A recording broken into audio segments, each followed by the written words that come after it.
Dikte që është fotoja e fundit është në 17 korrik. Berisha kishte bërë njoftimin kur kishte votuar për të disa ditë më parë. Por Saliani pse duat roket atje?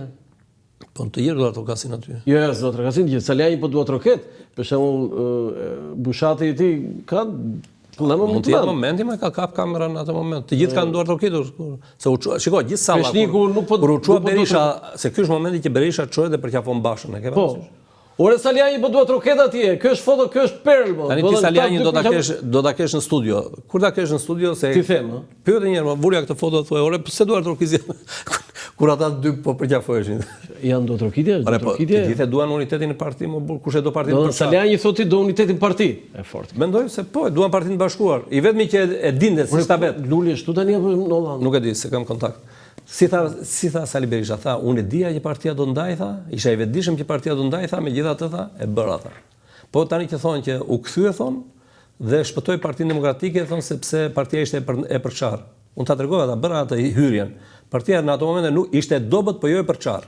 E përçarë u bë kur Berisha u kthye dhe e bëri siç e bëri pastaj. Kush është më i gëzuar këtu, Berisha apo Basha? Të dy. Shikoj, në këtë moment Basha ka pas nevojë që Berisha të ishte i paqëm, të ishte realisht mbështetës e tjera. Pra njeriu që donte në këtë rast më shumë paqen është ai që është kryetar apo jo. Ama Berisha e ka dashur mbështetjen e Lulit sepse priste mendonte që Luli të mirë të guximit thoshte midis Berishës dhe amerikanëve, thoshte amerikanëve jo. Ai nuk u tha dot jo amerikanëve, i tha jo Berishës. Qartë. Foto tjetër? Do të kemi edhe një mos gaboj? Po tu. Ti je i pari kandidat për kryetar bashkie i Tiranës që përfaqësova Partinë Demokratike. Po jo, që vije nga Gjirokastri, nga një qytet tjetër. Shikoj, ju e dini që në historikun e kryetarëve të Bashkisë Tiranës ka kryetar Gjirokastrit, sepse ju e dini që Gjirokastrit tamam, edhe Libovitët. Ore në Gjirokastri ne kemi pasur udhëheqsin legjendar Veroç. Po jo, dhe në flas në kohën kur bë shteti shqiptar, ti godinat më impozante në Tiranë ke me shumicën e tyre me pronar Gjirokastrit. Me Karagjozaj, me Shtinaj, me Kokalaraj, me ishin më ata që me dominojnë. Aslanaj, kështu që po jo, në Gjirokastër kemi pas diktatorin Veroxhën. Pas kryetar bashkie në kohën e Zogut në Gjirokastër. Po di, nga Gjirokastër kemi pas Veroxhën. Ilir Meta është nga Skrapari me origjinë. Unë jam nga Lazrati. Ama unë në momentin që është në origjinë, Ilir Meta është tamam. Po dhe unë ka origjinë, ka gjithë ka lindur. Sali Berisha është tropojan, apo jo? Po. Tirana u bë metropol, është e gjithëve tani. Unë kam 25 vjet në Tiranë. Do të thënë, gjysmën e jetës time kam në Tiranë. Do të thënë, ose jetën time aktive kam gjithë në Tiranë, se unë kam marrë që në 2005 në Tiranë. Kështu që 2005 me 2036 sa janë sot janë 26 vjet. Tani 21 vjet. Do kthesh në politikën. Sepse tani ti nuk më pyete për atje që jemi duke bërë. Ne dolëm për herë të parë me një program, kemi qenë të parët ne që dolëm me një program. Jo, ne që kemi konsumuar këtë prandaj. Program i djathtë, se e di si ndodh në Tirana këtë e ka të bukur, domethënë. Kaloja një ditë në rrugë, isha me një 2 mijë mi, analist, gazetar, ndalon një gruan në rrugë, edhe ajo ishte me makinë. Tha, kam një orë që vi këtu tek juridiku, te zona aty. Kam një orë që vi vërdall, thotë, gjin parkim, thotë, dhe nuk po e gjej dot, thotë. Dhe më je kujtuar ti tha se kemi votuar për ty, tha. Pse i thash unë? Ke votuar? Votova tha se më kishar djalin në Anglia, tha. Dhe djali bëndet në një histori nuk gjim parkim për ashtu. Dhe ti ishe duke folur në televizor dhe the, unë the, nëse do të fitoj si kryetar bashkie, gjëja më emergjente që ka Tirana është të rregulloj parkimin dhe në çdo qendër lagje do ndërtojmë parkimin mbi dhe nën toksor, që gjithë banorët e lagjes të kenë mundësi të fusin makinat e tyre pa stres. Kështu do të krijojmë dhe element tjerë që vinë si efekt domino, ulet ndotja. Jo, programi ka pasur shumë se kemi trajtuar bashkë etj.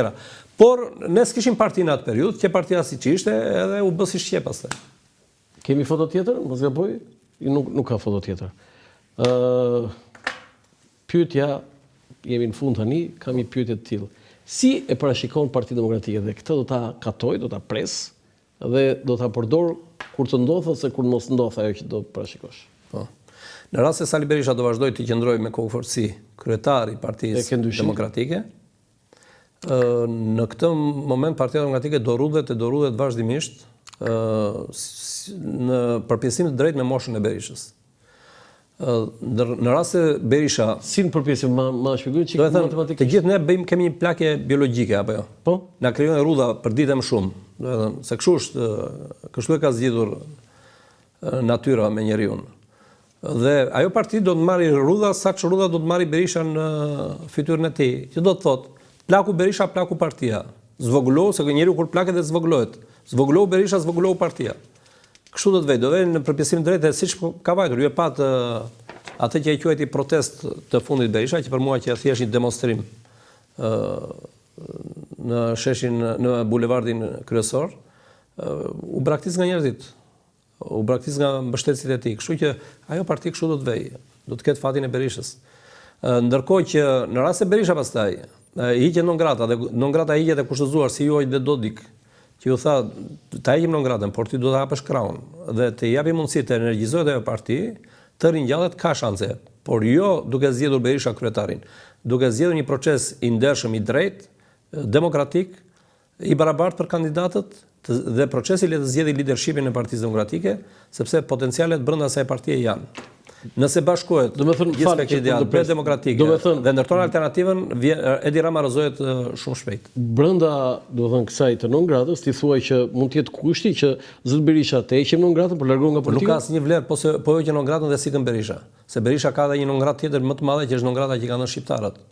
Në shumicë absolute. Po pranon Berisha tiki. Për shembull, ju e dini. Po jo pranon Berisha tiki? Po një minutë. Po atëherë do të vazhdoj të mbaj, e thamë në zgjidhjen. Po sikur Berisha partia do të ketë fatin e Berishës. Në rast se Berisha do të rriqet tash, ajo parti do të ribëhet. Ju mund të më thoni pse s'den në një forcë e re opozitare, forcë tjetër politike e tjerë. Jo vetëm në Shqipëri, por edhe në vende të tjera është provuar që ringjallet ose rikrijohet një forcë e re opozitare në momentin që e zarohet tërësisht ajo e cila bëhet si një forcë kalcifikuar, që në rastin konkret është Partia Demokratike dhe do bëhet Partia Demokratike e tillë. Se ne nuk jemi në Francë, në Greqi apo në tjera që iku Pasoku, por doli Siriza apo jo. Në Francë iku dhe Partia Socialiste dhe Partia e Shirakut, por doli Macroni dhe parti tjera. Shqiptarët nuk kanë energji të prodhojnë flukse të tjera politike. Do kemi një ndërprerje publicitare, kthehemi sërish për të mbyllur emisionin. Publicitet. Për herë të parë në Shqipëri dhe Evropë, përmes aplikacionit i reja, zhvilluar nga Akinvest, mund të dërgoni para me MoneyGram në të gjithë botën, direkt në telefonin juaj. Dhe kjo do të kushtojë sa gjysmën e komisionit që do të paguanit nëse ju do të shkonit në çdo sportel. Mjafton të shkarkoni aplikacionin e reja për Android dhe iPhone, të regjistrojeni si klient dhe menjëherë do të dërgoni para në të gjithë botën, me MoneyGram vetëm me gjysmën e komisionit. Bëj zgjedhjen e zgjuar, dërgo para me MoneyGram në aplikacionin e reja. Faleminderit, kthehemi në studio dhe njëherë falenderoj MoneyGram Akinvest me sloganin tashmë të njohur, transfero shpejt, gjithmonë më shpejt kudo dhe kudo. Për ta mbyllur zoti Beko, kam një pyetje që i përfshin të dy personazhet, zonjën Evi Kokalari dhe Ervin Saliani, që do thënë janë ata më aktivët si kundërshtar ndaj zotit Berisha. Si vleson zonjën Kokalari, se e ke dhe nga Gjirokastra? Me mjemër po, nga Gjirokastra, po besoj se nuk ka jetuar në Gjirokastër. Ke kontakte? Jo, nuk kam pasur kontakte, s'kam kontakte. Por e vlerësoj për ka një lloj qëndrueshmërie, domethënë të qartë, është e qartë në qëndrimin e vet, pasi u largua nga Berisha. Se në moment që erdhi dhe i dha oksigjen Berishës këtu, vetë në për studio televizive në atë periudhë ti e di pozicionin tim, kam thënë çaj duke bërë për Evin dhe për gjithë tjerët. Sepse ne kemi gati një kufon politike që duhet i bënte nder demokracisë shqiptare dhe Shqipërisë të dilte nga politika, ai s'donte të dilte në mënyrë dinjitoze, do të dilte në këtë mënyrë. I the kufon politike? Berisha ashtu ishte, sepse në moment që doli, më fal tani, po lloji politika është dhe biopolitik.